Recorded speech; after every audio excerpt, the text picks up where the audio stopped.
And you have to train your body. That's why I say, no, everything is mental. No. It's physical as well. It's mental. You have to apply your mind to train your body. So I think your body is your tool.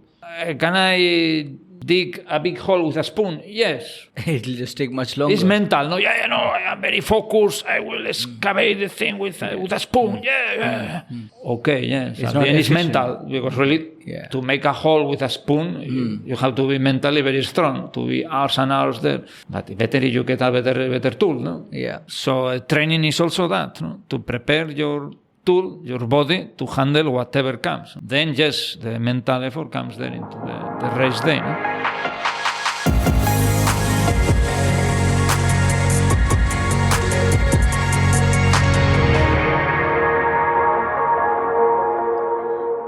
Episode 24, ladies and gentlemen. Swagat hai aapka.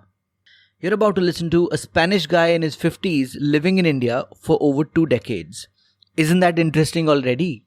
I can't wait. He has not only embraced the Indian culture, but also the potholes of Delhi roads, the ridiculous AQIs, and the sweltering heat and humidity of Delhi. All for the love of running. We're talking about Alfredo Miranda, lovingly known as Alfie in the running circuit.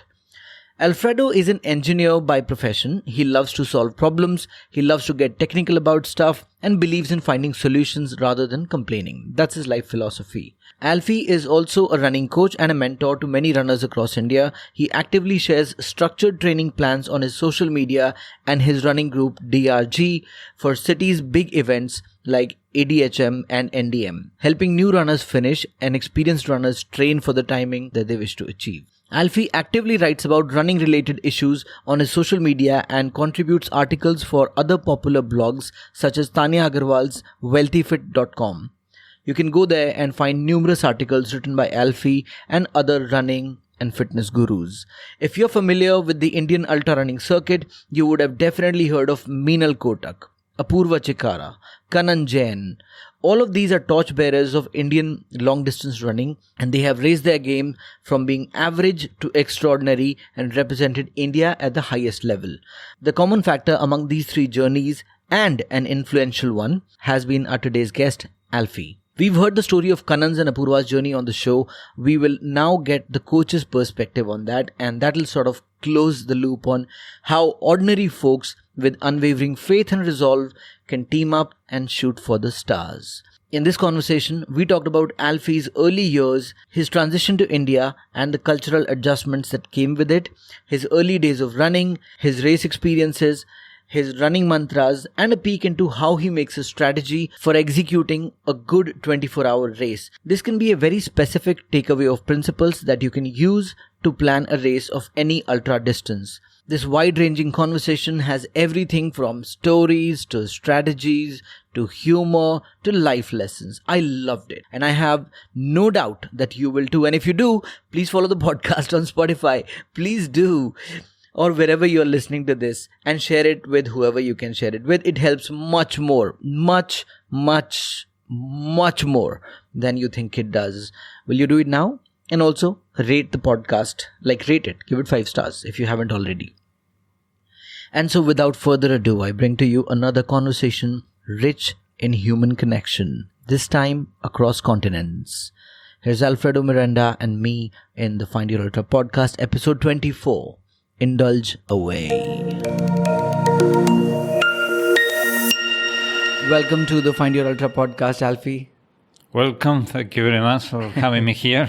It is such a pleasure to have you here. I've known you for forever, and you, I think everybody in the running community, at least in the Delhi NCR circuit, knows you very well, and you're hugely respected by people because you help so many people. You won't know, but my first real introduction of you was in the Bhati Lakes Ultra of I'm forgetting the year in which you did 80K. 80 kilometers at Bhati. I think you were... That was a good day, yeah. You were a winner. You were the winner of that race? Yeah, I was the winner. Yeah, I think my friend Mahesh Tiwari was second or the third podium in in that race.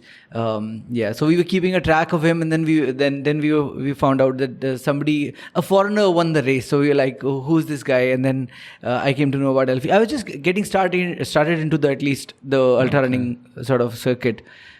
We can come to that race later. It's in my list of the things. When we discuss your races, yeah. So we have so many things to talk about. There is you have been a part of so many of the stories of Indian runners, and in a way, it might sound like exaggeration when I tell it to you like this, but in a way, you've played a pivotal part in the growth of ultra running and the running culture in India itself. It may sound huge, right? That, but if you look at it, it is, right. You coached people, you've helped people who've gone on and done their best and represented India and done well. So despite them having a proper coach, there was a team coach as well, but they were following whatever you were saying. Yeah. So, super excited about this one. We have so many things to talk about. We will also dive into the personal journeys of some of the people that you've trained. But before that, we are meeting for the first time, like you said, right? Yeah. Yeah. And that's mainly because I never really became disciplined enough to approach you for a training plan or something. Because that's the respect that people have for you. कि Alfie के पास जाना है, तो you have to first at least you have to be serious. You can't just be fooling around. So yeah, and I'm still fooling around, so I didn't come to you. So let us begin with getting to know Alfie. So many of the running community who know you do not still know what a Spanish guy is doing in Delhi, and Spain is such a beautiful country. It's has such a beautiful countryside, and if you're a runner, it's a heaven there. Why are you running in the streets of Delhi with hazardous pollution levels, and why? Tell us. Yeah, well, that's a long story. Yeah, it's true that Spain is a good place. Mm-hmm. Especially my native place. Where is it? I am from it's the region called Asturias. It's in the north of Spain, in the coastal area. No? Okay. So in no time you go from 1,000 plus, a few peaks of 2,000 to the sea level. No? Wow. In no time, almost. Wow. From my place, I'm from the capital. We have the beach in 20 minutes, you are in the beach. In 1 hour, you are in the ski station. That's amazing. I don't know. I'm not familiar with the geography of Spain much, but I went to Madrid and I went to Gredos, Puerta de Gredos. I don't know if I'm pronouncing that right, but I was in that. Gredos is a beautiful. It's I think, is it in the north or is it in the south? I'm not sure. Would you know? No, I think it's near Madrid in the east. No? I'm not sure, honestly. From there I went to Murcia to run my first ultra. Murcia is in the Mediterranean Sea. No? Right. So it's towards the east. No? Yeah, okay. My place in the north. Your place is up north. Okay. We can say towards England. No? From Madrid, you go north. Okay, cool. So, we'll discuss the differences and the cultural differences and various other things later. But please tell me, take us back to your childhood. Where were you born? What was your childhood like? Yeah, I was born there, and it's true. It's more or less the part very much connected with running and things. That sport is part of the culture. No? We're always doing sports, no? Always playing, and they go what parallel. Did you play? Football? Study and sports are together. No? And mainly outdoor sports. But what did you play? Football? I play football. Okay. I'm not laughing because I play many things. Because of it was very funny. In my school, it was relatively famous because of the studies. So we were having good marks in general. But the sports were a bit lagging behind. No? The football team was not good enough. It was over there, mainly it's football. No? And then you have a bit of basketball. No? Right. But the main sport and the school leagues is football. No? Yeah. So the football teams were not that good. And it's very difficult. When you are not good to catch up with the good teams. Yeah. it's difficult to build that thing. So there was a moment when my years were there that the one in charge of the staff of sports, he tried to make a breakthrough in other sports. Okay, let's explore other options. I mean, you take football and basketball, and there is almost none. So it was very easy to try. Just like cricket in India, right? So that's the main sport, and it's so competitive. And all of them were team sports. So we end up where I was part of the football team. But then we tried basketball, but we were in a small size, so that's a handicap. So we decided to start other options, no?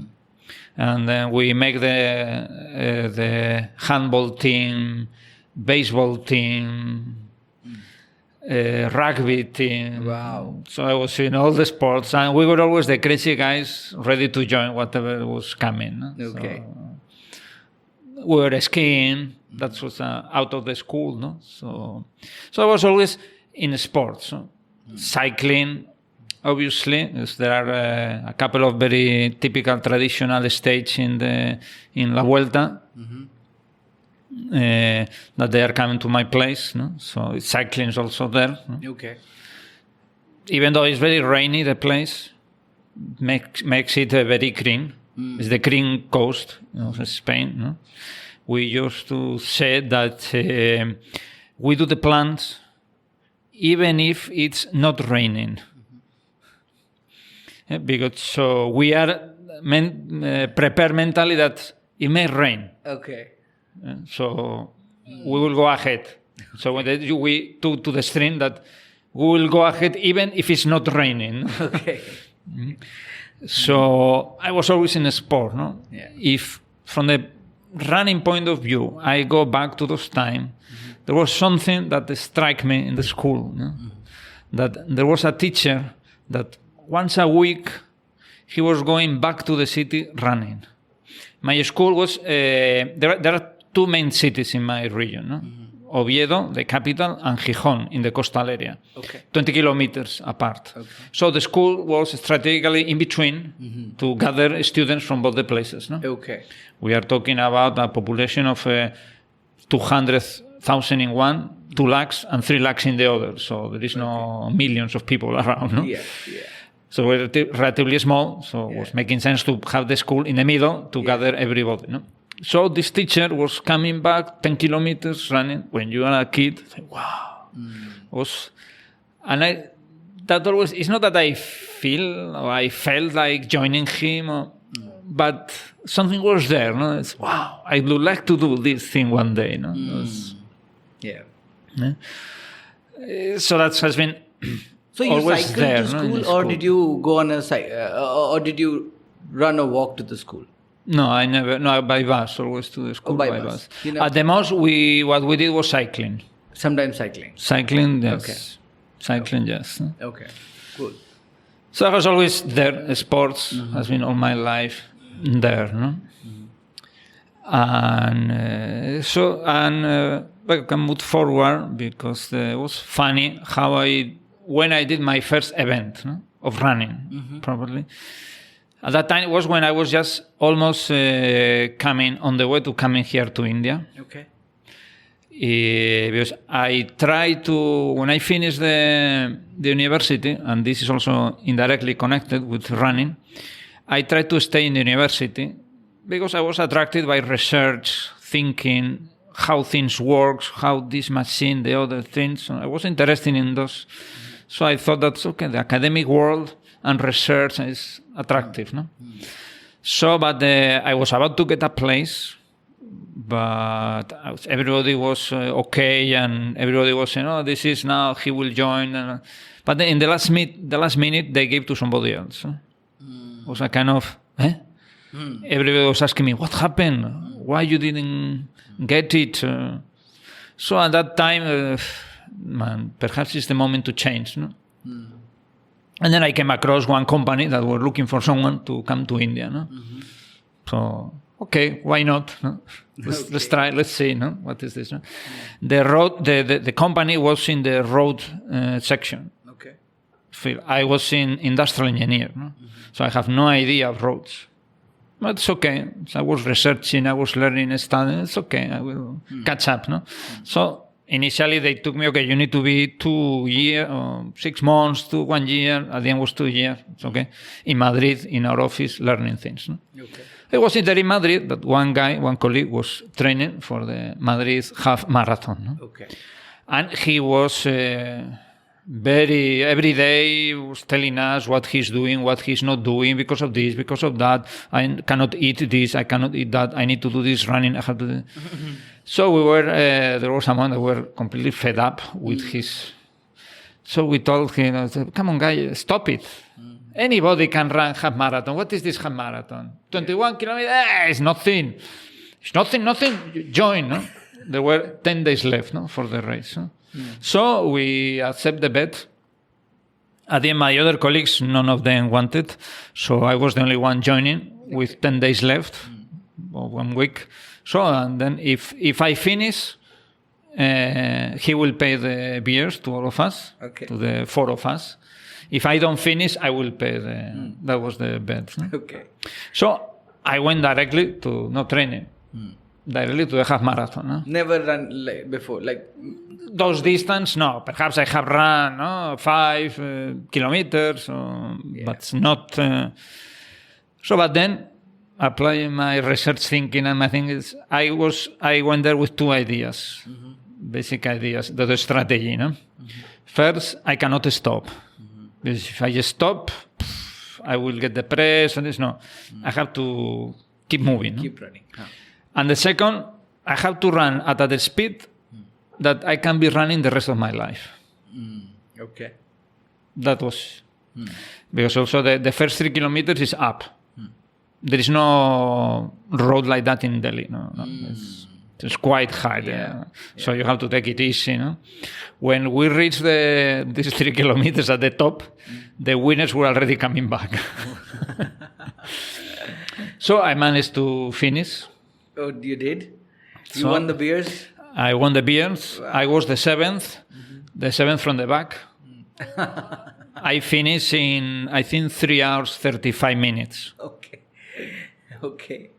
A bit destroyed, cramps, but okay, finished. No? Yeah. That was my first, when I discovered, okay, this could make sense. No? Then when I came to India, the following year, that was 2000, or at the end of this year, I think it was around 2004 or something like that. No? When I came to India, there was not much, all my sport teams were not here, anything, or not good enough. There's barely any football, any basketball. Any football, basketball, no match. No? And it's true that the weather doesn't invite to go out. No? The only thing was cricket, but I have no idea of cricket at all. No? So, and it happened that one of my colleagues, the CFO, also foreigner, so we were 2 foreigners, and he and myself. So he was preparing for the half marathon, because there is a new half marathon here coming. So it's 2005. Yeah. It's the first half marathon. At that time was Hajj Delhi half marathon. Delhi half marathon. Yeah. So I told him, okay, let me train a little bit. Try again. And I will join you. I train very little, no? Just a few weeks, just for the sake of. So then I ran with him until I could. After I think 12 or 14 kilometers, I thought, okay, you just go, you keep your pace. I will just walk a bit and I'm destroyed. No, I cannot. Because I was not. And that's where I started the running. Because after that, okay, it's the only sport almost I can do here. I mean, later on also I joined some people playing football. But that was when I started, and I took part of this Delhi Half Marathon. No? At the time that there was only the Delhi Half Marathon and Running and Living in Gurgaon, no? Were the only events happening. Yeah, no? running and living events. Yeah. Also from that time, interesting is how it was just everything happened by chance. No? There was a bet in Madrid and I started running. No? Yeah. Then how I discovered the convenience of the negative splits. At that time, I was not aware of this. What is this negative split? Nothing. It was the second or the third year of this Hutch marathon. No? Oh, okay. What happened is that in my company, we were in road construction. We were doing some repairs around Delhi. And that period, we were working in this area of, how's called the Sarojini Nagar. No? Yeah, Sarojini Nagar, yes. So at that time, no, the route for the marathon, the half marathon, we were starting near Nehru Park. There's one police grounds there. So from there, we were going to the road from that goes at the back, no, of Sarojini Nagar, no, till the Safdarjung flyover, and then towards India Gate. No? Okay. So the camp of my team, of the office, of the company was there in the corner. So we were passing in front of them. Going kilometer 3 or something like that, and coming back kilometer 18. No? Okay. And all your honor is at stake. No? So you the head of the technical team it cannot pass by destroyed. No? Yeah.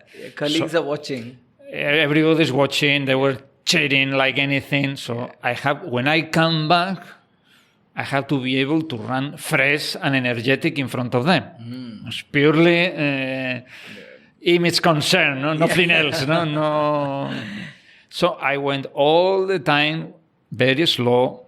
Alfredo, take it easy. Don't push. You have to be fresh at kilometer 17, 18. So I was so much under control when I was climbing the Safdarjung flyover, already starting speeding up. Starting passing people, okay, I got it. Yeah. Down like anything, go under the bridge, pass in front of the workers, everybody is shouting, cheering. Then I left them behind. Said, okay, so my job is done. Yeah. But I'm feeling okay. Let's keep going. Wow. So I keep the pace going, and I finish. And comparing with the other one, no, and I left my colleague in the kilometer 14, I thought, this is the way. This is the way to run. Yeah. I thought this is the way to run half marathons. No, you preserve some energy at the beginning, so that later on you can push. No. That's great. So everything I was discovering. No, it's all happening as you're going. Yes. Interesting. That's how you've been a big proponent of negative splits since then. But in all, would you recommend that, or would you say that works in all formats of running? Almost. Even marathon, ultra marathon, 24 hours. It works, I think, in the sense of intensity and energy and effort you put. With few, because all the other things get into the picture, no? Right. The profile. You are running a race that finish going up or finish going down. Yeah. Then the level of effort perhaps is similar, but then it will reflect at a different pace. No? If it's going up, even you have to save effort at the beginning to put the effort at the end. But because of the elevation, perhaps the number shows that you are going slower. Right. Than at the beginning. No? Yeah. But in fact, when you are close to your limits, the best way is flat. And the main, for me, is more or less is the culture. You read, you hear, that's... but when you see the professionals marathons, you say, no, but everybody that has broken the world record has done negative splits. Yeah. Well, but that's because they are racing each other. Yeah. So they will save energy at the beginning and push at the end to win. No? So automatically... But you think even if that's not the case, it still works for you? It will be negative splits always, no? Right. Most of the times. Yeah. Or if clearly is winning, the guy is winning, at the end will slow down and becomes positive splits. But because they are racing to win the race or to break the world record, no? They are not actually racing against time. There is only one case, as far as we know. Which is Kipchoge. Kipchoge trying the sub-2. Sub-2, yes. He was trying the sub-2 with a huge investment behind. And I think most probably they have deployed the best of the best to decide which is the best strategy. Correct. And they came up that the best strategy is flat. And they did all these arrangements of the car with the big number, this, that. Yeah. And then pacing and that. And pacing. What's that wind formation? What is that called? I don't know whatever. The arrow formation or different. Yeah. But at the end, the pace, they said, no, flat. And they were, you would check every day, they were reporting how many seconds is behind or how many seconds is ahead. No? Yeah. In the second attempt, only broke the thing at the end. No? When he decided to sprint, he was having some energy left. No? So when you are close to your limits, that you have doubts whether you will make it or not, the better strategy is flat. Then if you were ready, you will make it. If you were not ready, then you will not make it. But it will not be because of the strategy. I tried flat and didn't happen. So it was the wrong strategy. No, I think that you were not ready. No. Yeah, correct. Then for other races can affect the weather also in the 24 hours. So things like that. What happened with the night and the day? A lot of dynamics come into play. Many things you have to take into consideration. So I want to discuss that with you in detail. But it's interesting knowing you, how you started your journey and everything. And so tell us a little bit about how did from here you've been an active part of DRG, Delhi Runners Group. So what role did DRG play into making you a regular runner, or did you make DRG become more regular with running? How did that happen? Well, everything together. No, it's true that it was very spontaneous. So in fact, at that time, it was 2013. Yeah, because we just celebrated the 10 years. No? Correct. I think it was 2013. No? And everything started because someone wanted to run 10 kilometers. No? So we did a kind of very simple events. Okay, let's meet at the India Gate. No? And we will do 10 kilometers at the pace of 10. Something like that. I don't remember the numbers. We were playing around the 10, no? Yeah. 110 minutes. Or I don't remember. It was just to make it some... At the end, we make it better than the target, no? Yeah. And at that time, we were only working connected in groups, in Google, no? There was not much Facebook at that time. No? So we put it there in one of the groups. Okay, we are doing this. If someone wants to come, no? Then I think 8 of us were there. And among the ones there were Sangeeta, Sundresh, no? A few more. No? Yeah. All of them from Basankunj. Yeah. So, okay, we greet them. Hello, we have a nice time. No? And they were the ones, this is good. Let's do a running group. And that was the starting of the RG. No? Okay. And they called me. They told, please, you join us. We want to be regular in this running. And from there, things started growing. No? Yeah. And perhaps my contribution was mainly, at that time I was already thinking of helping people, we can review why, how I got into that. What was the trigger, no? But then my main contribution was doing the plans. No, several years we were doing plans for the so not for even the half marathon. No, to how to not just in the DRG WhatsApp group, but also on Facebook. You were pretty actively sharing plans, and every time an ADHM is coming, you would share training plans for a certain timing. And I've been following that for quite a few years. Not following that, not following the advice, but I've been following your contributions there. So that's interesting. So when you came to India, did you find any cultural differences, any cultural shocks, or what did you find so irritating, or what do you like about it, or what anything you? Yeah, there was. I came from the beginning with a very open mind. So You it's weren't true that shocked to see anything? the issues that we in Spain were having a very perhaps folkloric view of India. It was a big Asia in general is a big question mark. No? In Spain, traditionally, we go more to South America. We know more America. No? Yeah. This part of the world is a bit. We don't know much. Only whatever comes in National Geographic. No? So it's a very not very real.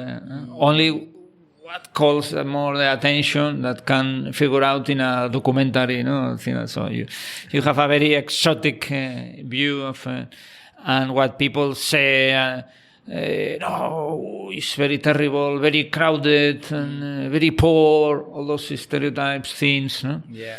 And it was so big the thing that at the end nothing matched the expectations, no? But it's not so terrible, no?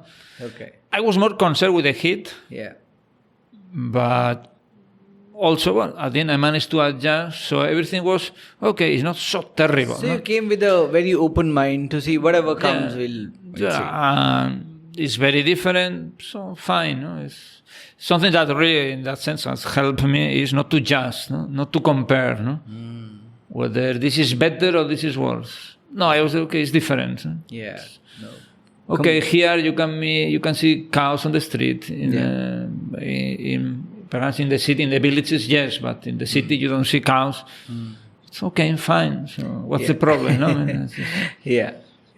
No, if you have an open mind, so it all depends on what expectations one comes with, right? Yes. And what did you like about? For the food, that is always the main thing. No? Yeah, and how did you manage with the food? The thing is that my brother was always telling me, that no, don't worry about Alfredo at home. He doesn't have a stomach. No? He has a concrete mixer. No? I don't know if you have seen in the construction site those small concrete mixers. No, when they put the stones, the water, the cement, and they so I was always ready. I mean, able to eat anything, whether it's cold, hot. This has too much. All my brothers were 5. Everybody says, no, this has too much salt. This has too much this is that. Always someone has to comment something of the food. No, I was happy with anything. No? Amazing. So when I came here, spicy, no spicy, it's okay. No? So, I didn't have any problem, and I never got. Sometimes you have problem in the stomach, but I never had the famous deli belly or have to be hospitalized because of dehydration or those things. No. Interesting. So I think it was quite smooth. No? I think this also translates into your running and running philosophy as well. Complaining doesn't help. You have to find for the solutions. No? Absolutely. And so, how did you get into learning more about the sport so that you know now so much that you're able to help people? Was that always? Have you always been a good learner about anything that you're doing, or is that? Yes, as I was telling you before, this always this research, always wanted to learn new things, how things work. No? It came specifically. That's also have a specific moment. Was around 2011? 11. Because in 2012, I was turning 40. Okay. So in 11, it struck me the idea of doing the first full marathon. Okay. I said, okay, let's be a marathonian before turning 40. No? Okay. It was like a landmark. No? Yeah.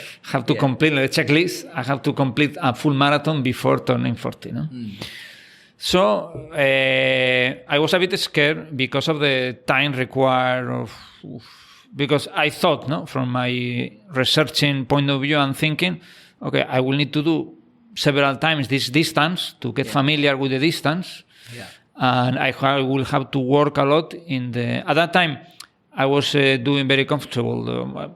My comfortable time for the half was 2 hours.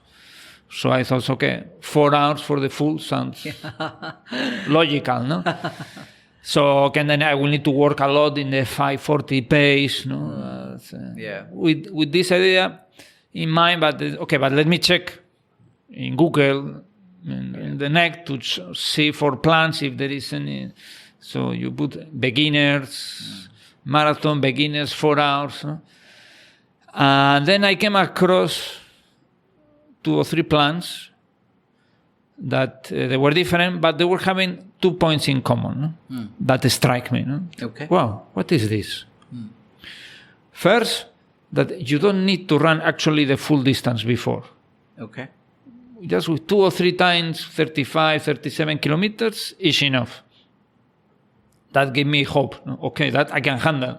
If I don't need to run 50 kilometers to prepare, I have time to these things, I have time. No? Yeah. And second, that you have hardly need to train the 5:40 pace. Only in those tempo that we're calling, some short, not many kilometers, but most of the time is easy, slower. That strike me. No? How can... I thought that I should be mastering the 5:40, first May 20, May 30, then 40. No, so wow, this is something here behind. No, this is something I don't know. So it's okay. Let's follow these plans and let's see what happened. No? At the end, I ran the Maguana thing because I missed I was planning the 2011 the one of running and living in Gurgaon, but I got injured in ADHM that year, so I could not make it before the turning 40. But it's okay. I keep going and I managed to do it in Maguana Sugar. So you ran the Maguana Sugars Marathon 2013? Yes, I think that one. Starting in India Gate. Yes. So my first ever running event of my life was a full marathon that I ran at the Maguana Sugars Marathon. Okay. Wow. Yeah. It was not even a half. It was a full. I signed up for a half but ran a full because I just learned what the distances are and I signed up and I didn't know and I showed up and I ran a half and I was like, okay, I'm feeling good. It's all right. I was not even a runner before. Like I didn't even know what a half marathon distance is I had maybe done 5-10 kilometers. So I'd never measured kilometers because didn't have a watch or anything. I used to go by like 40-45 minutes of running. And I ran the Maguana Sugars. So I did a 21 and then after 21, 22, 23, 24, all of that became, every kilometer became like a marathon in itself. It became super challenging and I had conveniently stepped aside. I decided to quit. But then some old lady, like she must be in her 60s, past mid 60s, she came and held me by the hand and she said, come. I was like, no, I'm not finishing. She said, no, you have to come. So I was like, okay, I'll follow her. Because I was first run, so I didn't know. No lubrication on the under thighs, no band-aids, nothing. And I was bleeding everywhere and scratched and it was very, very painful. And then, but I went with her and I finished in like, I think 5 hours, 30 minutes or something with her, following her. I was dragging, but it's so great, like you were there and that you were sharing the field. Yeah. Small world. Yeah. Great, sir. So how did Maguana Sugars go? Yeah, well, I think I make it in 4 hours 6 or 10. No? So I didn't make the 4 hour the 4 hours. Ah. But because I was not able to follow the plan perfectly, so it was okay. No? But from that moment, after that, it's okay, let's study this thing. How? And then is when I started reading and checking and learning and many Spanish bibliography also, and learning all this aerobic and anaerobic, acid lactate and this and that. So I went into that. No? Okay. And then I saw also people not training properly. No? But at the same time, who I am, no, to say anything, no, okay, but they might know what they are doing, no. But I remember there was one case that the guy went to Mumbai, no, and he finished the full, but never ran again. Wow. Okay. Why? And then he got, I don't like this. It was just a and painful experience. It's a painful, too painful, and he just. So I thought I should have told him something before, no? Because the previous months I saw him that, man, this is not how the book says that it has to be done. No? Yeah. So that was the sense, okay, let's start talking to people. No? And that was also at the same time with all this, then I started the RG, and also I saw people doing the half marathon in a very strange ways. So, okay, now let's do plans to help people. At least they have a reference. If they want to follow, fine. No? Yeah. If not, but at least they have a reference how to do. I was available not to explain. So, and that was the starting. No? Okay. Tanya asked me to ask you, what's your running philosophy? That's a good philosophy. No, this perhaps the difference or the point, is that with all these years, and being in touch with so many people, different people, so you realize that the plan, the physical thing, is not everything.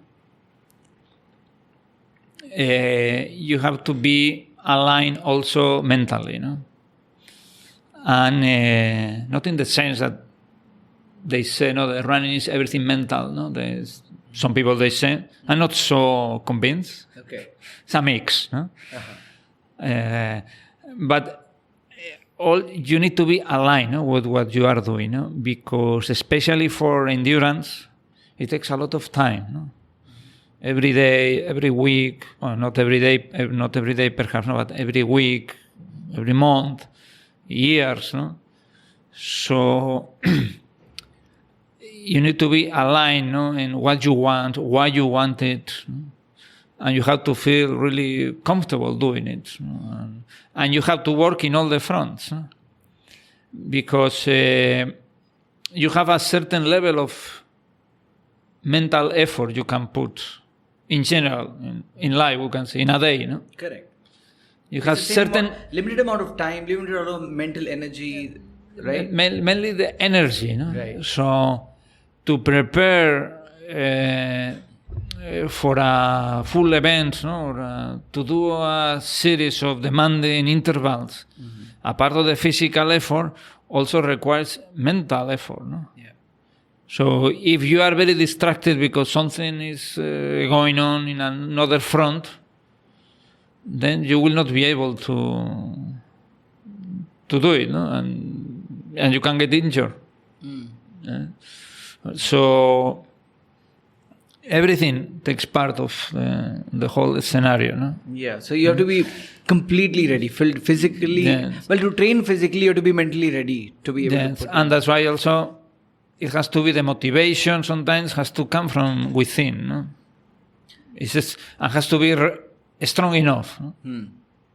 That social media, most of the times, is not strong enough. Yeah. Then those people end up cheating sometimes, at the end, just for the sake of quite a few of those. Or they end up training wrongly. Yeah. Because of I have to say that I have done this, so I have to do it even if I kill myself. It's okay. And it's what I do. At the end, training is the plans, but also adjusting. So, Alfie, do you have? How do you help somebody get serious, or at least assess themselves whether their goal is really serious? Because you get quite a few requests for training, right? And you have a full-time job, and you have things to do, and your own training.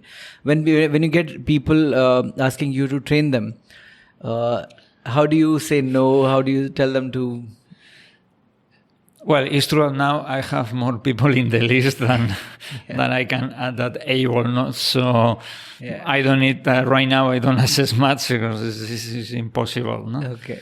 But otherwise, it's just really checking how regular they are in general. I was asking, okay, you tell me which is your Strava ID, then you Garmin. Okay. Then I see the regularity of the regularity in the running, no? And then talking to see really if this is something they want to do, no? Okay. And they feel this motivation because at the end it will be important to be regular, no? Yeah, you have to be regular, no? If the not a good day doesn't define your running, and a bad day also is accumulation of days, good and bad, that it makes you reach your targets, no? Then also assessing why is in the sense why in the target of the goal, no? Because also it's important, no? You have to find what motivates you in the sense of which distance you feel is your distance, no? Yeah.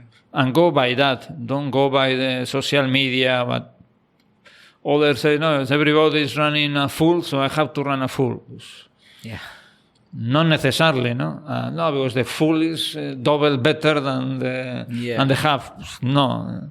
So you ask why you want to do that. Yeah, so you ask them. Yeah, because to uncover the underlying motivation. Yes, and also in the process of helping them to find what they like, no?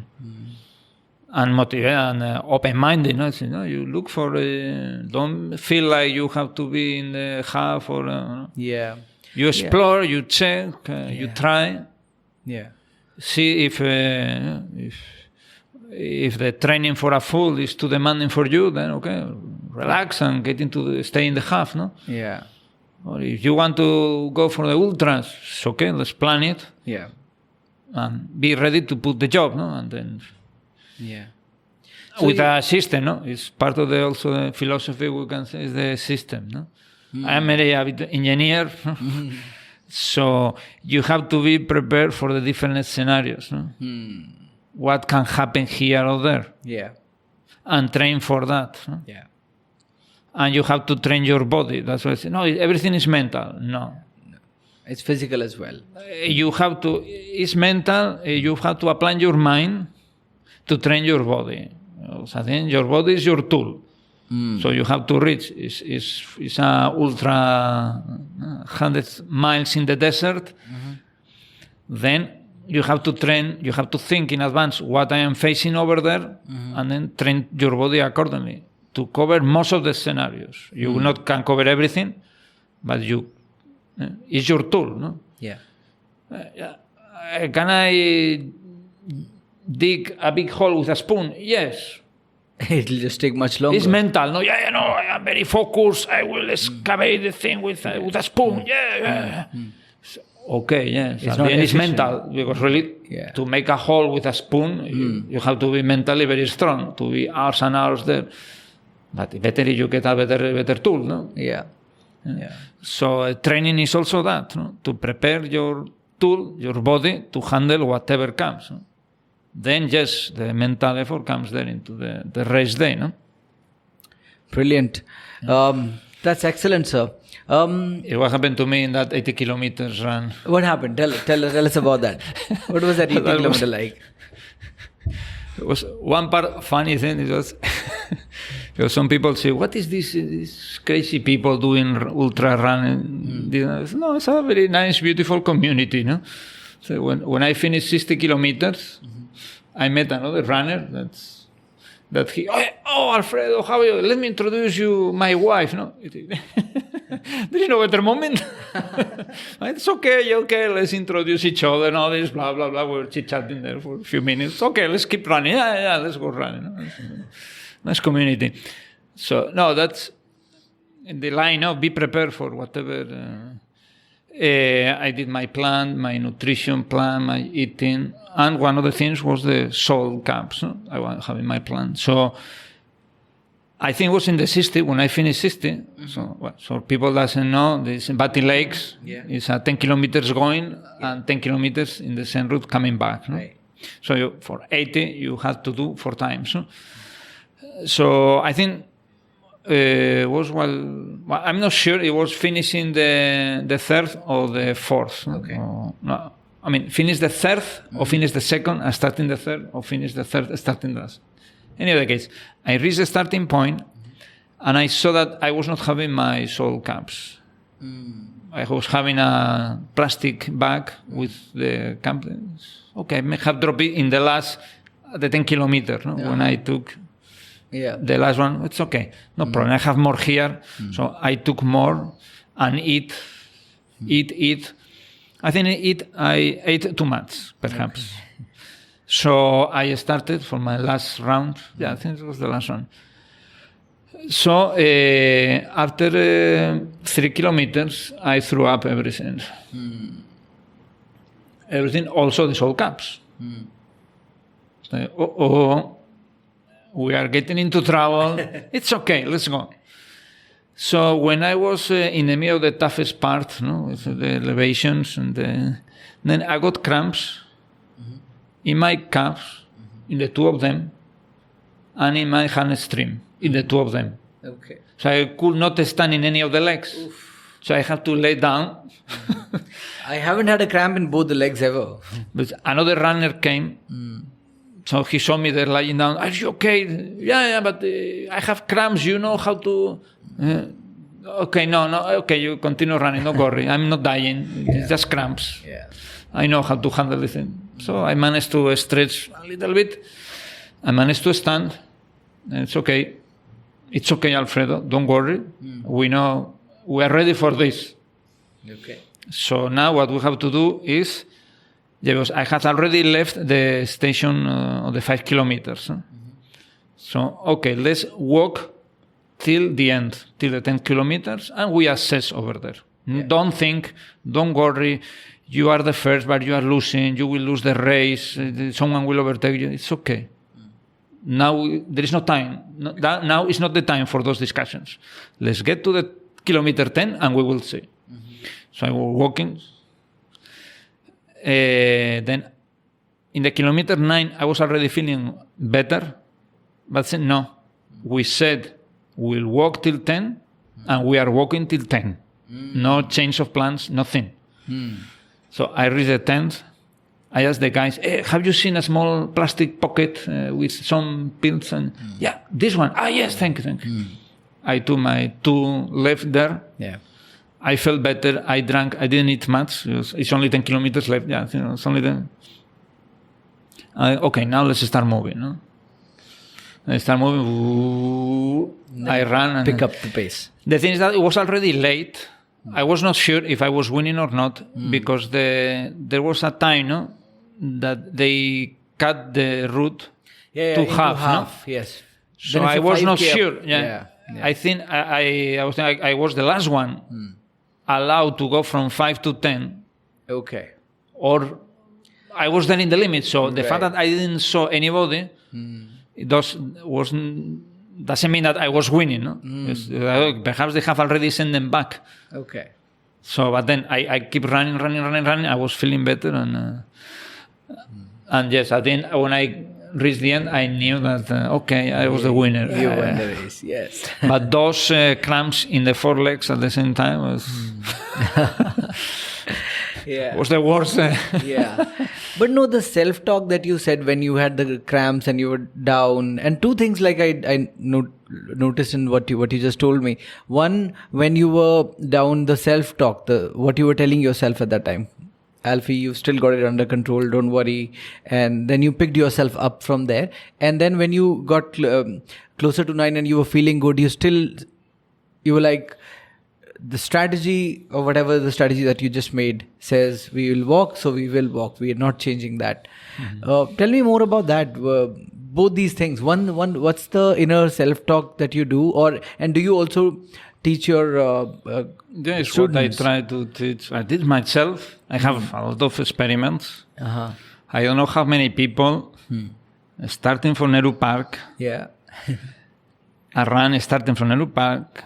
Had to take a rickshaw coming back from Raspat. Okay.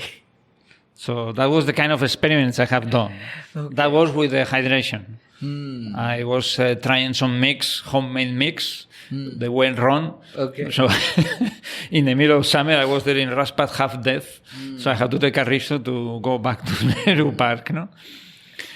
So when you experiment things and try, you understand. Yeah. Then it's the point. You understand yourself. What can you do? What you can do. And then it's what I try to teach people also, no? My runners. You have to assess yourself, where you are, how the situation, no? To take the right next decisions. No? I am not the kind of people, no, that no, you do this, you do this, and don't ask questions. No, you do this, and you will be great. No, I don't like. You don't give prescriptions. Like, I've written the prescription here. Yeah, you do this and finish. No? Don't ask why, no? Because I said so. No, it's not. Some people say, no, then you run the risk of runners learning and then leaving you, no? So you teach them how to do things, they will, it's okay. So I don't have a problem with that, no? But I know that is I'm convinced that it's the best way, no? That the runners, they know what they are doing, why they are doing it, because then their body will learn. No? Yeah. Perhaps that's also part of the philosophy. No? That because it's not only what you want to do, it forms a very important part, the subconscious. All the parts of the body that you don't control at all. No? But they are working. They are arranging the things. No? No? For example, if you are an ultra runner, so you will manage. No? But imagine you take one person. No? Okay, look, you come with me. We will walk 5 hours. Walk 5 hours? Yes. So the guy automatically, their brain starts working and calculating and saving energy because it's 5 hours and 4 left, 3 left, 2 left. He will manage most probably to walk these 5 hours. No? If you tell him, okay, you come with me, we'll walk. But how long? Don't worry, just walk. Then the body, the brain doesn't know what is doing, what is happening, when are finishing. And most probably the guy will collapse or get upset or collapse. No? So I think it's very important. No? That's part of knowing the things, the meaning, why, how. Okay, now is easy, now is tough. And getting clarity on what it takes, like, for example. Yes. Yeah, where is the goalpost? Is it 5 hours? It's very easy to fall into the famous, you have heard in many podcasts, the idea of the very common mistake, no? Of going too tough in the easy days and very easy in the tough days. Yes. Yeah. It's part of that, no? Correct. Because some people, 30 kilometers, this has to be like the full marathon, no? It's like the training, so it will help me to know where I am, no? Yeah. So they end up doing very hard these 30 kilometers. And they get too exhausted. Yeah. And then after 3 days, they have to do intervals, and they are still tired. Yeah. And they do the intervals softer than they are supposed to do them, no? Because everything is connected. You need to know what is coming. And you need to know what are the pieces involved and how they are related to each other. Yeah, fair enough. And like you mentioned, if somebody knows that they have to walk 5 hours, they'll still start calculating and all of that. If they don't know how far, so you must have been aware of the recent developments in the backyard ultra format. That plays on your mind a bit like that, no? Because you don't know how many. But I think, do you think runners already in their head, most of the runners have some targets, and that's what makes it not so unknown? Or yes, because all these things is more than you don't do the calculations by yourself, no? Intentionally. No? It's your brain. Yeah. It's your body doing the calculations, doing the. Yeah. So when you say all parts, I have to tell sometimes when someone doesn't match to do the tempo, no, and tempo was a horrible tempo because I was slower than the target. Okay, you were slower, 15 seconds slower, fine. It's not a great tempo, but look, your legs cannot read the Garmin. They have no idea of the numbers. From the point of view of your legs, you have done 5 kilometers at high intensity. Your muscles have learned from that effort.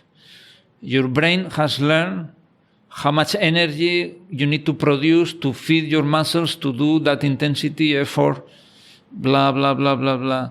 So you are better now than you were yesterday. So there is no point of being sad because 15 seconds. You should be happy that you completed. Because Amazing. all the body metabolism is working, is learning, is without we knowing how. Yeah. That's absolutely brilliant and such an important point, Alfie. We were talking just before we were rolling that I read some of the articles you've written on Tanya's blog, and one of them was about the mango tree. Do you want to share that story, or I'll narrate it? So basically, all it says is there was a kid who wanted a mango tree in his backyard. And this article is about running, so you might be wondering how is this connected to running? So Mali comes and he sows the seed into the ground, and then Mali and asks the little boy to water it every day, just 1 glass, no more.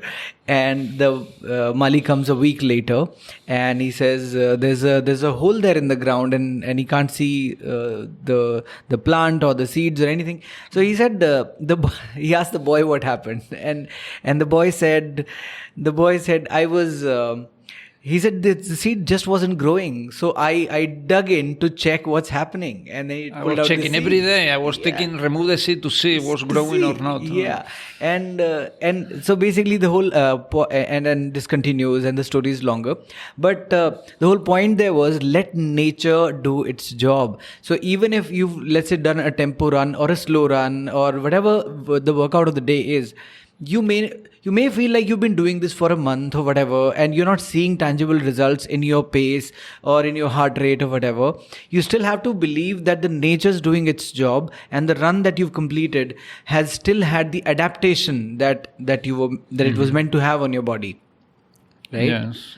Yeah. So, which is what you're just saying. It's so important, and this is where most people fall off, right? Because in my head, I've done the slow run, but what's it helping? Like, nothing's getting fast. It's a long process, and you have to trust in the process. No. Wonderful. And you see many people not trusting in the process. I see sometimes. Well, I don't know exactly which plans are they following, but sometimes I'm in Nehru Park and on Sunday, Sunday traditionally is the easy long day, Yeah. And I see people doing long day, but they are with long faces. Like suffering, Yes. No, this is easy. Yeah. You cannot suffer so much doing and then you see 20 kilometers, no? And they look at me sometimes. Well, why this foreigner is only smiling? He's doing 30 kilometers, lapping around Nehru Park. Looks like never getting tired. He's always smiling and greeting people. Well, it has to be easy. Yeah. And then you see a post that says pace of 4:57 for 20 kilometers and tag it as easy run done for. Yes. And when you scratch a little bit, you see the time of the run 2 hours. Elapsed time 2:30. No? Yeah. So he was 30 minutes breaking in between. No? So. Yeah. Great, sir. It's been so enjoyable. Let us talk about this. Naturally brings us up. We've been talking about training people. Your first trainee. Who was your first trainee? I don't remember, honestly. I'm hoping to hear Meenal Kotak. We could say that yes, perhaps the first serious one that made some headlines in the running community. Yeah. So we should give it to Meenal. Are you planning to bring her here or no? Of course, for sure. She was going to come this month, but she's a CA, and we have to file tax returns before the 31st, and she's sort of busy with all of that. So Meenal will come next month, so we'll have a chat with her. And also started by chance, like many of these things we are talking. Mm-hmm. Yes, I met her first in one of the DRG runs. No, in ADHM. ADHM, okay. Pacing. At that time, I was one of the pacers for 2 hours. Mm-hmm. And she joined that race. So she was in the bus. So we met at the end. Okay, thank you very much. And she did a sub 2. Yeah, she made a sub 2. Very good. Next time we met was in one of those special events that happened only twice of Coach Ravinder. Which one? When Coach Ravinder was starting organizing things, I don't know if he will hear this. I'm not It sure. was in the Republic Day, 40 kilometers around Gurgaon. Okay. No, hardly any police control. 40 kilometers. Okay. Was starting in Diversity Park, going towards the backside, other side of the NH8, the Maruti factory, all the way till the station area, and come back to Sona Road, and from Sona Road till the end to Golf Course Station, Okay. and then Golf Course Roads, and back to the kind of squares, no? It was 40 kilometers. No? Okay. They were having one car every 10 kilometers with some drinks or something. It's very spontaneous event. There was no registration, nothing. Yeah, it's okay. Oh, I see. I Okay. enjoyed the Republic Day running a little bit. No? That was so. And then I met her. Minal was there. I think we were 7 or 10 people. No? So, Okay. and she was with one guy, a friend from the gym, something like that. They were just doing 30 kilometers only. It's okay, fine. So we started, and She went off. she went off with his friend, I think almost at the same pace of the half marathon, no? 5:40 pace. So I just stay in my pace. Okay, I am doing the 40 kilometers. Yeah. In fact, I did 42. I went a little bit more just for the sake of completing the marathon distance. No? So I catch up with them in the 10 kilometers. They were already looking tired. Okay, so they left towards the 20. I think I passed them on the way. Okay. I was just at my pace, boom, boom, boom, boom. They were already coming down. Yeah. Yeah. And then we left from the 20. They left ahead of me also. But then I passed them after 2 kilometers or 3 kilometers. I continued. I think they were already almost walking, running. I reached the 30. I spent a few minutes there, and they came when you were leaving. When I was leaving already, no? Yeah. So, okay, well, see you next race. Yeah, okay, see you. And I left to finish the 40, no? And she told me later on, she contacted me, no? Because I want to run like that. Okay. Kind of negative or constant speed or pace, call it whatever you want to call it. No? Okay. Not like finish walking and destroy. No? And what did Because you tell she her? was already, she wanted to run the full marathon and more, and so from there it's okay. So everything started again like many other people. Okay, shading some plan, you follow it, and Okay. from there till the full marathon, and then the main idea of the 24 hours and 100 mile. 100 miles. I want to break the Indian record of 24 hours. That's I talk is business here, no? So then I'm helping. So with Meenal, these are the privileges of being an ultra runner, that you meet some amazing people. So I've trained with Meenal quite a bit.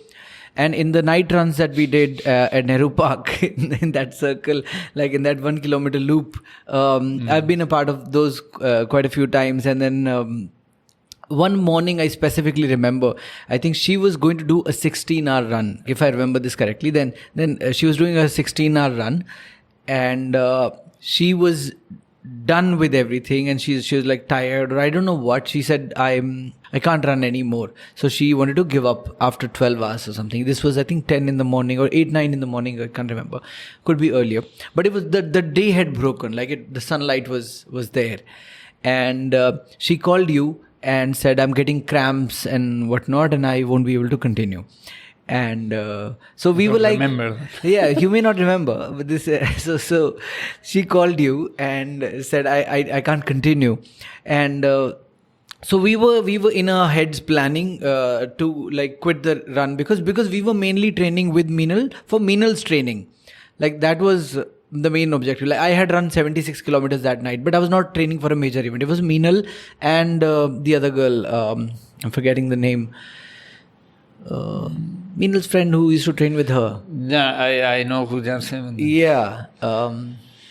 Mamta. Mamta. Yeah. So Mamta was training with her. So it was for these two. So Meenal, I think Mamta had left the run earlier during the night itself.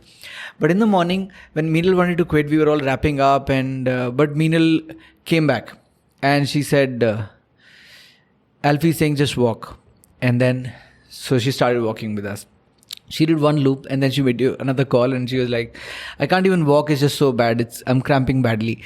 And then, then we were all hoping that she will now go, and the run is over, and then we go home. But Meenal sat under a tree, and she said, "Alfie has said you can't go home before it's 10 o'clock or whatever the finish time for the hours was." He said, "Okay, if you can't run, then sit under the tree. Don't go home." And she sat under the tree for a little bit, of course. And then I think 20 minutes later or something, she started walking again, and then running again. And then she finished the run as per the plan. And this left an impression on me. I was like, dude, what kind of a coach is this? This is crazy. And but also at the same time, it showed me how mind plays tricks on you. And like, you won't even probably remember this incident, but when she sat under the tree, when she thought that she can't run anymore, and she took a little bit of a break, just because she wasn't allowed to go home, she could come back and run more. This was crazy. Yeah, that's part of this idea of training your mind to Yeah, exactly. and to know yourself. Because sometimes you can have that feeling, that I'm done. Yeah. But if you go home, yes, you are done. But are you really done or not? If you stay, then you will come to know. You give your body a chance. Can you recover or not? And sometimes, and from those experiences, at least you learn, you know yourself, no? Yes. If nothing happened, and you have reached the 10 a.m., and she will have go home, she will know, okay, when I am at this level of tiredness and thing, I am gone, and means I am gone, because in the next 3 hours I can do nothing. Just sitting under the tree is the best I can do. But if you give your body the chance to recover, to work on itself, no? Then you will, okay, I was feeling very tired, but actually in 45 minutes I could restart. So that's piece of information that helps you for the next races, no? Yeah. And to be calm and don't panic, no? Okay, now I am destroyed, but I know I have been here. Yeah. I know it takes me 45 minutes to come back. So, okay, let's sit and relax for 45 minutes. Yeah. That's part of the Training. That's No, it's great to hear, and also it's also great to be able to witness all of this firsthand, because Meenal is one of the best female runners that we have in the country today, and it's also great to witness that even the best of the best go through the toughest times, and they also feel like giving up, and they also have to be trained in this manner, and that's how they become how good they are. Because Meenal has done amazingly well. She just won a race. Have you met her after that? No, not yet. Yes. We all should meet her. She owes us some beers, right? A party is due. Yeah. Great, sir. Anything else? She was the one that introduced me to Kanan. To Kanan. Oh, yeah, of course. I think, yes, Kanan mentions, because he wrote to Meenal. He says, Meenal ma'am, kuli khamane, and then she introduced me to Alfie. Before we move to the Kanan and Apurva story, is there anything you want to tell us about Meenal? What has her trajectory as a runner been like? What's it been like to work with her, and what's it been like to see her grow as a runner? Yeah, it has been a good experience. Having tough at moments and good and others. Yeah. Because of it's so tough, no? These distances. These are very, very tough. And even when she was doing some races overseas, she says one of the reasons she didn't give up in a couple of those 6-day or whatever races she's done abroad, she says at some point, because I was speaking to her many years ago, and she said one of the reasons I didn't want to give up at that time because I have accountability to Alfie, because he's awake in India, following up on my run and sending me messages. So so she's been one of the more serious students that you've had. Yeah, very long time, already, no? Yes. Yeah. Okay, great. It's sometimes hard to say. It's a good learning from both the sides. Yeah, you would have, of course, learned along the way as you teach. Yeah, of course, teaching also teaches the teacher. Correct. Yeah. Wonderful, sir. So I wanted to, we've covered the Karan Apurva story from Karan's point of view and then from Apurva's point of view. So everybody pretty much knows what happened, right? These two, now we want to hear the coach's bit, your perspective. So this 19-year-old guy or 21-year-old guy comes to you and says, I have done this 100K and in 17 hours, and I want to, and my Didi has also done 25 kilometers, and we want to train for the Bangalore, and we have to do this many splits and play for India. What do you tell him? Well, at that moment, Didi was not there. No? Oh, Didi was not there. First Kanan came to you. First Kanan, because of Minal told me, no, there is this boy, he's a good talent, clearly is good material. You need to help him. It's okay, let's try to help him. No, because he wants to qualify for this, to represent India. And it's okay. He wants to do 200 kilometers and then it's okay. So we met with Kanan. I knew more or less him from the races, from the... I knew who he was. No? So, but okay, we meet and then discuss, okay, what do you want to do? Oh, I want to target this. And so then we started the structures. Okay, then you have to start here, we'll do this, and make the plans and start working towards building endurance, to find where to improve, how to improve, and this and that. No? Yeah. So I was preparing the plans for him, and he was just executing them. Sometimes I pull his leg, that's to get more feedback. No, sometimes people doesn't give. I have to tell him, man, I'm not a veterinarian. That need to guess what is happening with the dog, because the dog cannot speak, so the veterinarian has to guess what's the problem with the animal. No? So you have mouth, so you please speak, explain what you feel, what happened. No? That, no? So it's good. No?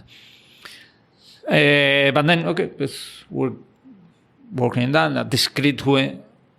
Only then I came to know that there was a lady, Didi, Apurva, that was the student of Kanan. No? So Kanan was coaching her. No? Yes. Acha. So how is he coaching her? So okay, he must be passing on the whatever I give to him. He's passing to her. It's okay. It was fine with me. No? But then since we're getting serious and more serious, and they managed to qualify. No? Yeah, in Bangalore, yes. They made a fantastic race. Yeah, and then qualified for the World Championships. And okay, we continue working in the same fashion. No? I was telling Kanan. So this guy Kanan was from you and passing on. Kanan was passing, I don't know how, what he was doing, but okay, passing the information to her. She was performing. It's true that at that time I started checking also her numbers. Okay. Yes. I have been always very respectful with the runners. Okay, you do whatever you want to do. No? I don't need to be in the front line. No? You will hardly find a message for me boasting about this is my runner has done this. No, they are the ones doing the run. They are all the merit for them. No?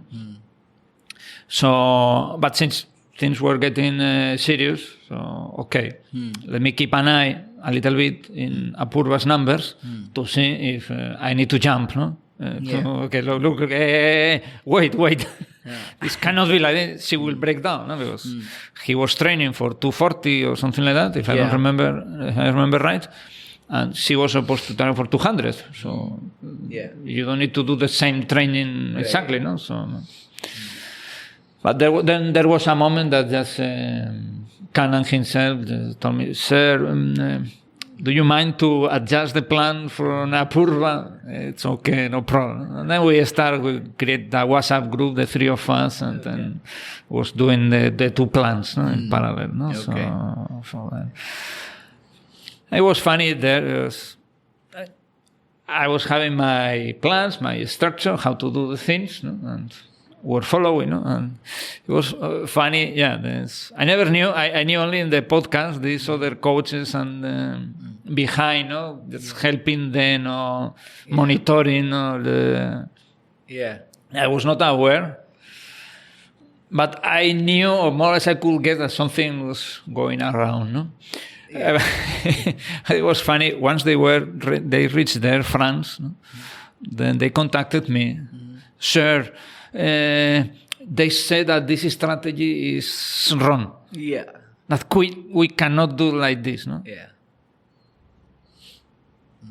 In general, I'm calm, so I managed to keep my cool, no? But I was very agitated a little bit. No, very disappointed. Okay. Because I don't know who was they. Yeah. But when you have, this is my view, no? When you have some young people, it's the first time they are doing that. They have been training for several months. Yeah. They have qualified. They have proved themselves. Yeah. They are doing something. So 2 days before the race is not the right time to change everything. Yeah. This heading to a disaster. No? Yeah. With 2 days left, you have to let them, okay, this is what you have been doing. Play your game. Okay, you do this and you will not get, I think you will not get it, but it's okay. You cannot change in just 1 day. No? Yeah. So, and they were a bit confused. No? Shall we change? Shall we not change? So my mission was to keep them calm. Okay, look, we have been training for this strategy. The best thing we can do now is to follow this. I don't say that they are wrong. Perhaps they are right, and you will not make it. Yeah. But changing now will not be good. Yeah. Will not make you make it. So it's better to stay where we are. Let's try this. If it doesn't happen at the end, okay, we accept it. We were wrong, and we'll change things. And even you can change coach. I don't mind. There's no problem with me. No? Yeah. But now, with 2 days left, we cannot change. Yeah. Okay. We can change because in the strategy they were supposed to have a good amount of breaks. Yeah? So they said, okay, let's give something to them. No? Because they wanted them to follow a positive splits. Okay. They wanted, no, you have to do very good 12 hours. Okay. Because the second 12, you will be dead in any case. So it's better to do more, something like that. No? Yeah. So I told them, no, that we cannot do it. We will follow a strategy. What we will do is, okay, we'll reduce the breaks. I was giving you some 10 minutes break here and there. So, okay, you walk. Don't sit, just walk a bit. And okay, let's increase a little bit the pace. Okay. So you will complete more kilometers. Yeah. Let them be happy that you are adjusting a little bit. That's a smart way to find a middle ground. So we managed to... And then we will check in, and thanks God. Everything was fine. Okay, he could not make it. He missed the target for a few kilometers. Yeah.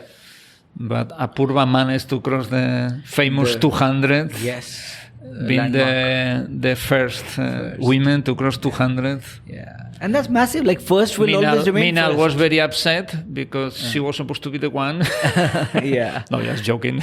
No, but Meenal is still going to be first in so many other things that she's doing, and she's already the first to win outside of India, which is incredible. She won that race, right? In the 3 days. 3-day race, 72 hours. Have you heard of any Indian winning a race outside of India? This is brilliant. Mm-hmm. Yeah. So great. And what was it? Tell me some of the did you at any point how do you remain? Okay, one thing is clear that all these guys are exceptional students. Like the people we are talking about, Meenal, Kanan, and Apurva, the 3 that we've talked about.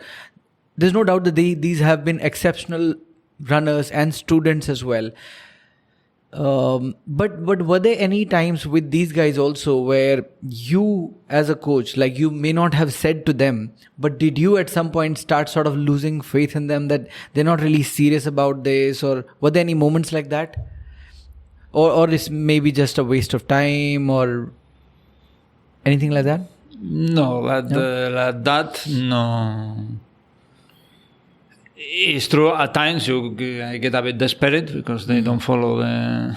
Then they don't follow. Yeah. They don't follow the things, and I have had very tough conversations times with Meenal, not following the strategy, and yeah. But and sometimes with the others, with Canon not following pushing too much. No, the main thing is. Yeah. Sometimes it's don't push too much. No, it's yeah. But how do you manage to? You have a pretty good temperament. You don't lose your cool very very quickly. No. Okay. And always I just follow this idea that okay, this is just a sport. And also I don't want them to feel attached to me. It's okay, but you are free to go to somebody else whenever you want. Yeah. I am free also to cancel the train. Else, no? Yes. It has happened with few people, no? Yeah. I remember one guy that I was giving the plan. He was doing something else, but with feeling certain structure there, no? Mm-hmm. Yeah. So, okay. After a few weeks, okay, man, I'm explaining you. Yeah. I am giving you the plan. You are not following the plan, but you are following some other structure. I can see some structure in what you are doing. No? Yeah. And has nothing to do with whatever I'm giving you. So it means you are following something else. So it's okay with me. So it's a waste of time for me and for you. That's infidelity. That's cheating. So you follow this other plan and that's it. That's okay. And we depart and fine. No bad feelings from my end. No, it's okay. No. It's Fair part enough. Of life, no? So, Fair enough. So I was... Did Chandar also train with you for some time? Or was that a very brief period? Yeah, very brief period. I don't remember. It was more race-based, no? Some health specific or, how can prepare for this or that. No? So, okay. Let's talk about 24 hours, a specific race format. How to... so if somebody wants to do that, whether it's the first time or second time or the 50 millionth time, what I'm caring about is how to execute a good 24-hour race. Yeah. Okay, yeah. We can think about that as a takeaway from this conversation. Yeah. It doesn't always, you need to have a target. No? It's very difficult to face 24 hours with... so we can... let's put the case of someone that wants to do 100 miles. No? I'm thinking now in someone that has already completed some marathons, is convinced, is confident with the marathon in 4:30 hours. That for me is enough. So his pace 6, for example, it will be 4:15. Or that someone that is confident at that level of pace at 6.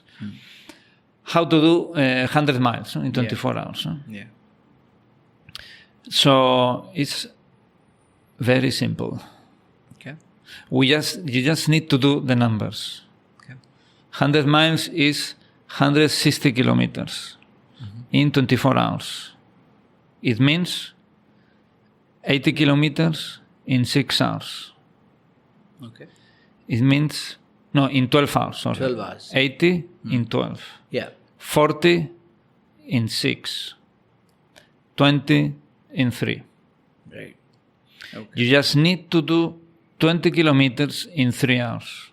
In the final 3 hours. In every 3 hours. Oh, every 3 hours. Okay. Every 3 hours, 20 kilometers. Means 10 kilometers every 1 hour and a half. Means pace of 9. Yeah. So they may say now somewhere, but that is impossible. It's too slow. Well, it's what is needed. Right. You just go at the pace of 9.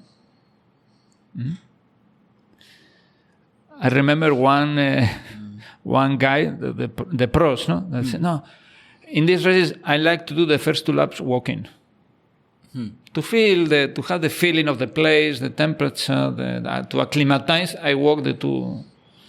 It was not to acclimatize; it's to get out of the competition. So everybody will be ahead of me. I will be behind. I can do my race. After these 2 laps, start hitting kilometer after kilometer, boom, boom, boom, boom, and passing everybody. No? Yeah. So you just need a pace of 9. That's too slow. I accept. Yeah. Okay, pace of 8. If you go at the pace of 8, and we are talking of the guy that is comfortable doing full marathon at the pace of 6. Yeah.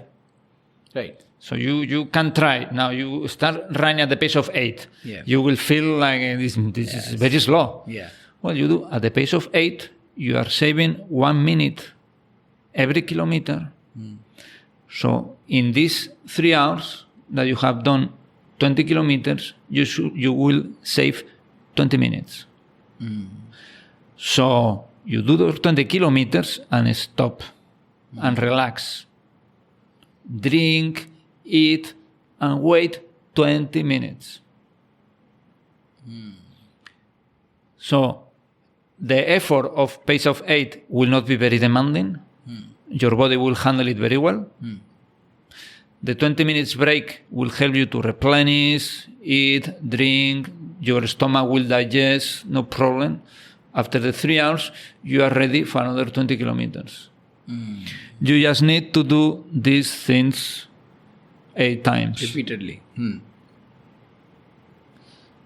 Looks It looks fairly easy. Like very easy. doable. No? Yeah. When you put like this, Yeah. wow, Yeah. it's not so complicated. Yes. Then, what you need to do is to train. All the training has to be based in this structure. Okay. Okay, let me run 6 hours in doing this, This format. in this format. Let me run 9 hours. Let me do 9 hours during the day, when it's 40. Yeah. Then let's do it 9 hours in the night. When So you're sleepy. no sleep. You go to office, come from office, change clothes, Go. 9 hours, go home, breakfast, and go to office. So your body will be tired in the second day on office, but not fully destroyed. So your brain will be able to handle that thing and to learn what needs to be done to handle the work pressure with this tiredness of not sleeping. No? That will teach you how to survive the 24 hours. Yeah, you just have to make sure that you don't get fired from your job. Yes. But as long as you can survive that, this is a great way of training. This is fantastic. And then from there you need to build up. To see, okay, what happened if I do this 9 hours like this? What happened if I do 12? How I am feeling? Yeah. How are my legs? Yeah. So, but no, I'm feeling strong, I can go faster. Wait, no. You first complete 24 hours like this. Take mental note on how you felt during those 24 hours. Because then it will be the next step is to find out where can I improve or what I need to change. Okay, perhaps I can reduce the 20 minutes. Is too much.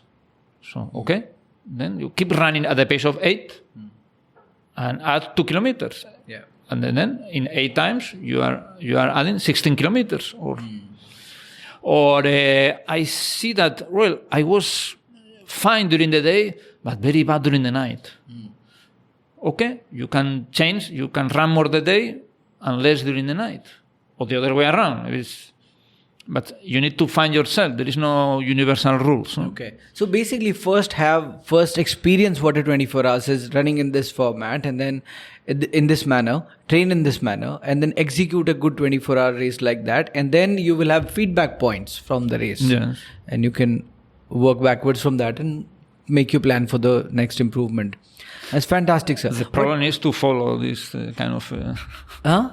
The problem many people have is to follow follow this, exactly. I have seen many cases that... I have explained these things to some people, and they start running at the pace of 6, and after 10 hours, they are gone, or they are injured. No? Yeah, no, correct. And, I've seen that. So because then you need to adjust, depending where is the 24 hours, you need to adjust the weather. No, sometimes it's very hot during the day and very cold during the night. Or so many dynamics come into play. The weather, and so what? And then again, your answer is going to be it's very specific to the conditions, the hydration and nutrition strategies. It's very condition specific, is it? Or is are there general guidelines that you can give for a 24-hour execution of a race? This, when it comes to the nutrition, also you need to explore during the training what works for you. No? Okay. But the general thing is that it's good to combine things, like the gels with the natural things, with the regular.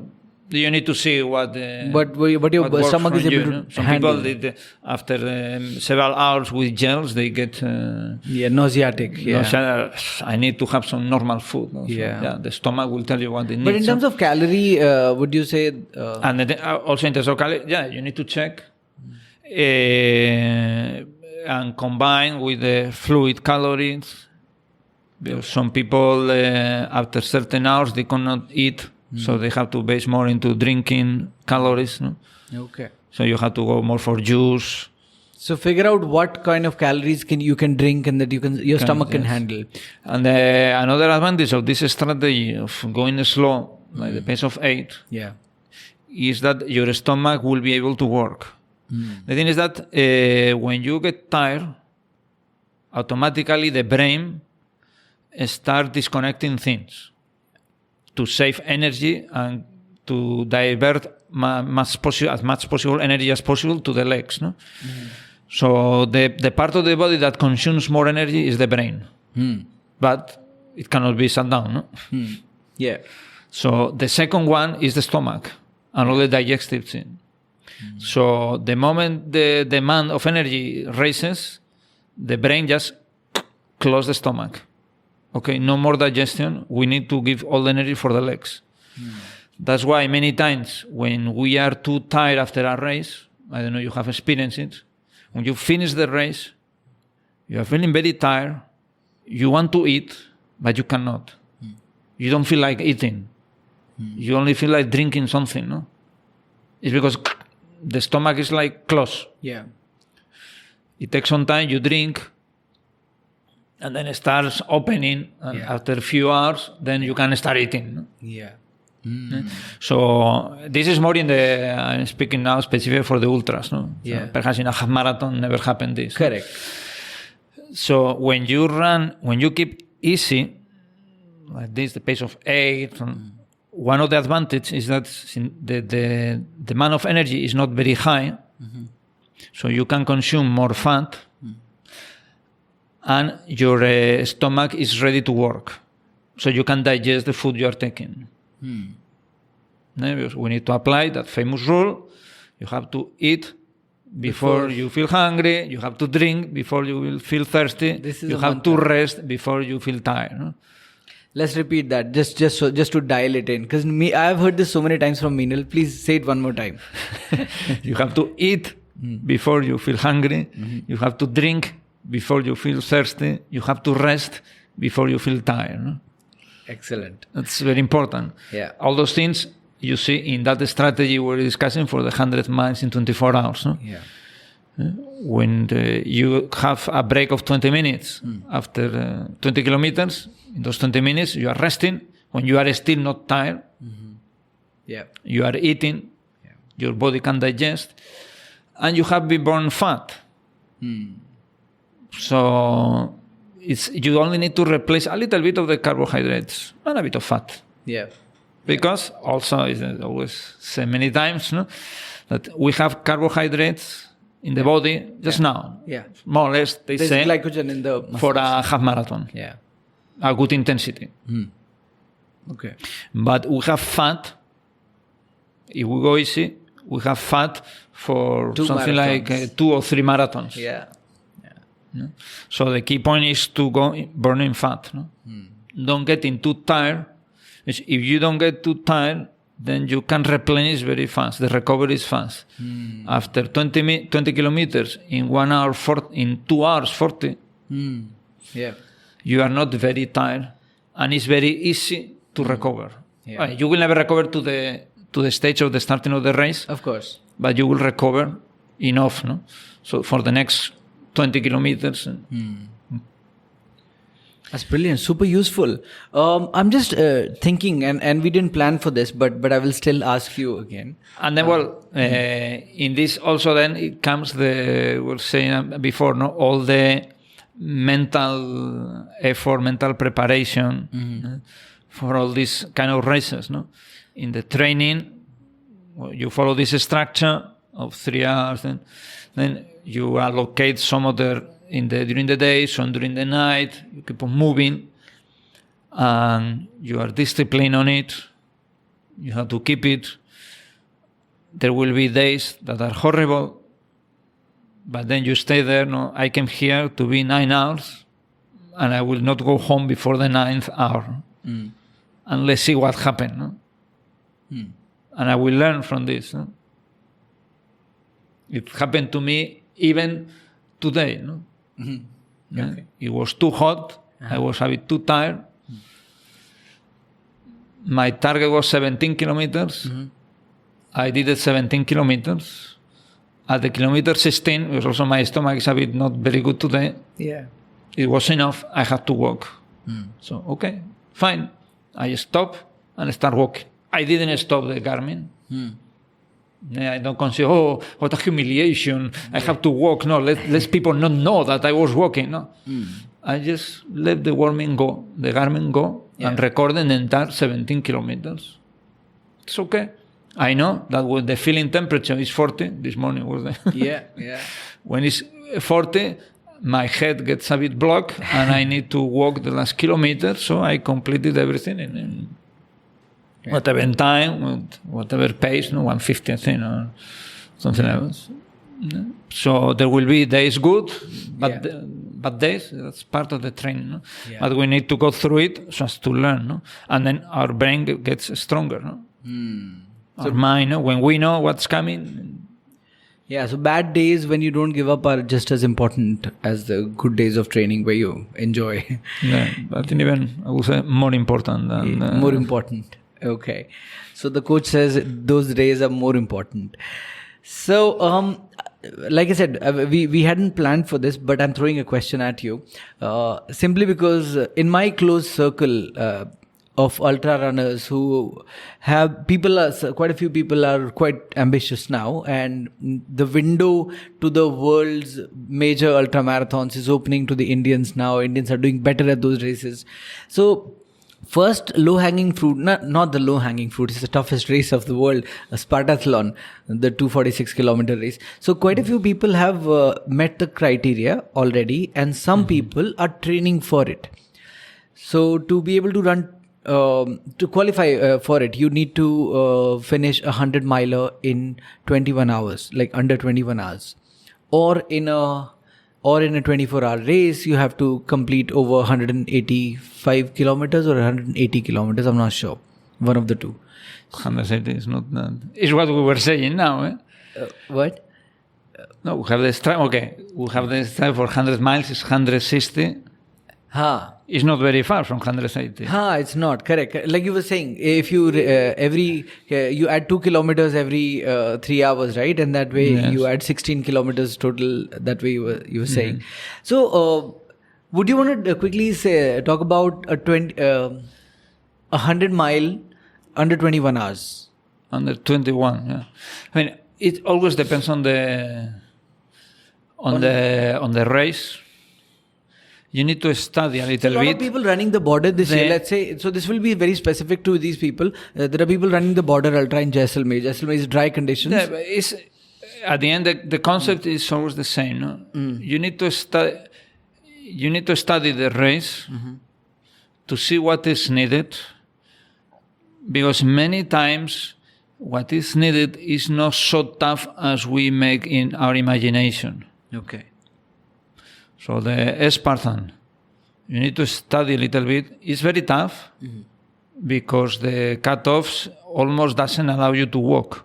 If you see other races, actually you can complete them walking. It will not allow you to stop. Yeah. But the cutoffs are such that you can actually walk the entire thing. Right. Without stopping. The good thing is running, you can time to stop, no? Yeah. But going by the cutoffs, no? In the Spartan, it's not even walking is allowed. No? If you walk, you will be out. No? It's very demanding in the cutoffs. No? But then, so you need to study a bit the route to know what you need. That's applied to Spartan or to the desert. Okay, you need to know that, okay, the first part is quite flat. I will be under the sun. Okay, I need to be covered. I need to be good at flat running, and I will need to save time, because then I will be climbing the mountain in the night. I have studied I know the race, no? You studied the route. So, because I will need to most probably I won't be able to run the climb if it's the first time on the daylight. Most probably it will be night, it will be dark, and I will be already tired. So you may need to introduce in your training one like some climb walking and in the night with the headlamp and those things. No? Yeah. And knowing that's okay. If I reach the cutoff and the top, then it's done almost. Or then I don't need to take it hard in the downhill, because I may get injured, I may fall. So easy, because then I can. You need to see how are the cutoffs. Yeah. To see as per your running style, which will be the top one, the worst one. Okay, I know if I reach here, that's why it's a bit deceiving. The cutoff on the initial part is too soft compared to the second part. No? So you need to reach much more of the cutoff time to save time for the second part. No? Okay. So if you finish the first time too close to the cutoff time, it will be very tough to meet the other cutoff. You'll have more pressure in the second half. Yeah. So you need to do those exercises to study the race. If it's in the desert, it's the same. No? So, okay, how exactly is the plan? To figure out how are the things, no? Which distance I need to cover by myself. Where are the 8 stations? Yeah. There will be enough. I have to carry with me the food or not. Yeah. Where are the drop bags? I can reach there. What should I put there? And yeah, it's a complete and also still, despite all of that planning, you still have to be able to decide on your feet when things go wrong, because they will inevitably go wrong in an ultra. Yeah. Would you want to talk about ingesting 400 calories? Because I had Munish Johar, who's qualified for Sparta. He's running the Spartathlon later this year, and he called me right before we started recording the podcast. Okay. And he was like, "Khana is the biggest problem. We can't get enough calories in our bodies." So he was studying some of these elite runners, and he said they ingest 400 calories an hour. We struggle to put in 100 calories an hour. So how do we manage the gap there? How do we? What would you have any? I know food is very specific to person. Like person to person, it varies. But some things that have worked for you, some good suggestions that you want people to try to get maximum number of calories into the. I think you need to experiment. But what are some of the options? So gels is one, chocolates are another. Gels is one. What do you think about junk food? Because people in Panchkula and all these stadium runs, people have started ordering McDonald's from the nearest store and having those in stadium runs because they feel it's so many calories. Still, I mean, trans fat, but still calories. Yeah, but you have to see whether your If that stomach works for you. can handle. No? There was also a famous ultra runner that was only eating pizzas. Yeah. Oh, yeah. I don't remember who was Dan Lawson, the British guy. So, but you need to see what works for you, no? And you can change things. You have the gels. Then you have all the seeds, no? Because at the end, especially for this long distance, I go back to the same point. You should take it easy. So you go more on fat than in carbs. So the nutrition. What are fat options? In fat options, all these nuts. Nuts, okay. Normally, you will see the energy bars. Energy bars. You check the energy bars. Yeah. You will see if it's peanuts based. Peanut has a lot of fat, no? So you will see how's the nutrition of the. I kept mixing the energy bars with gels. No? For example, that 80 kilometers in Bati. No? I was mixing the gels plus energy bars, the salt caps for all the electrolytes. Yeah. I was drinking electrolyte, and then I was taking the standard things that always give you: the potato chips. It's also good. Banana. The salt, bananas. The sandwiches, peanut butter sandwiches, if that works for you. Yeah, if it works for you. I remember one race where was someone there preparing sandwiches, one piece of bread, half of it with peanut butter, the other half with Nutella, and fold it, and as a filling, have banana. No? So it's an explosive mix. No? Yes. So if your stomach can handle, it's perfect. No? Yeah. I think, and besides the juice, no, is also normal juice has a lot of calories, and since drinkable, it's easier to handle. No? Yeah, but can be acidic. Depending on how. The important thing is also if you have trouble there. You have to start eating soon. Don't wait for if it's 400 kilocalories every 1 hour. Okay, I will run 1 hour like crazy and then stop 2 minutes to put in my mouth 400 calories. No, you will throw them. To keep eating. You have to keep eating, consuming. Because if you run slow and keep eating, then your stomach is active. Yeah. And the brain will not close it. No? The problem is the brain will close the stomach when there is no activity. No? So what are you doing? No, nothing. Okay, sat down. Okay, I sat down. I'm just only taking water. It's okay. No. So you keep eating. Yeah. And then you need to really check. No, make the homework. No. Okay, I will check these possible options. Yeah. And see what works. Perfect, sir.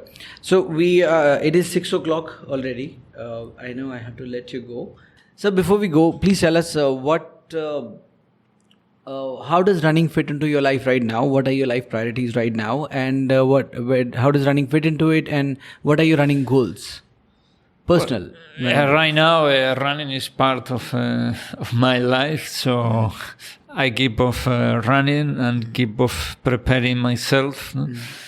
Right now, where I am comfortable is in the marathon, So I'm just trying to improve my timing in the marathon. So I am in the sub 3:30. So trying to make it better. Trying different things.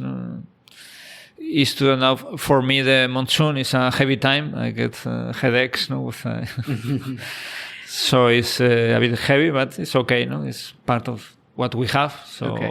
So but what's your goal? Would you want to do a sub 3 at some point soon? Yeah, I will not mind. Yeah. Yeah, I will try to. I will now try to 3:15, and let's see if then the sub 3 What's your personal best of marathon right now? 3:25. 3:25. Okay. So yeah, 10 minutes is a good goal to break. Yeah. I also And the thing was always I came off playing. For me, also I keep learning and trying different things and playing. For the races, I cannot. Because my Excel says very clear the things, and my brain that reads the Excel confirms. Okay, Alfredo, your target for this marathon is 3:30. Okay, are you sure? Why we don't try 3:20? No, we will die. No, let's try. I cannot avoid it. It's okay, let's give it a push. Let's keep trying. And I know it's just killing myself. Sometimes I feel like I share in Facebook the gladiator image. I mean, a photo of the ones that are about to die salute you. So because I know I'm feel there. Like I come here. I have come here to kill myself in this marathon. So I keep on risking and keep on failing. So that's why I have many races I have ended up walking. So that keeps me entertained. That's so like, okay, let's try this. Is what makes me. I mean, I know that perhaps it will be nicer, as per the social media standards. No, I should be able to finish in 3:30 and then boast about, I did this and that. Yeah, but okay. But I don't run for the social media. I run because I like. So I just enjoy myself, killing myself in the races. And obviously, I always try to put this aside from the runners. So I explain this option to the runners. So it's okay, look. You have this option, but you do whatever you... At the end of the day, is you run and you have to feel happy, So you have to see, you take your risk and go for it, So thank you so much, Alfie, for making time. Welcome.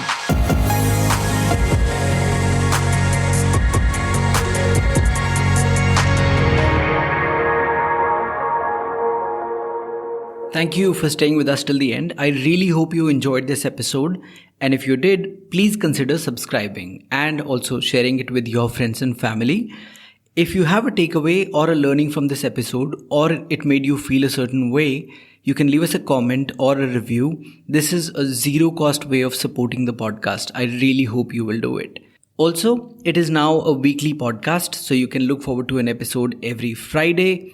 If you subscribe, you will get a notification when a new episode is released. So do it now.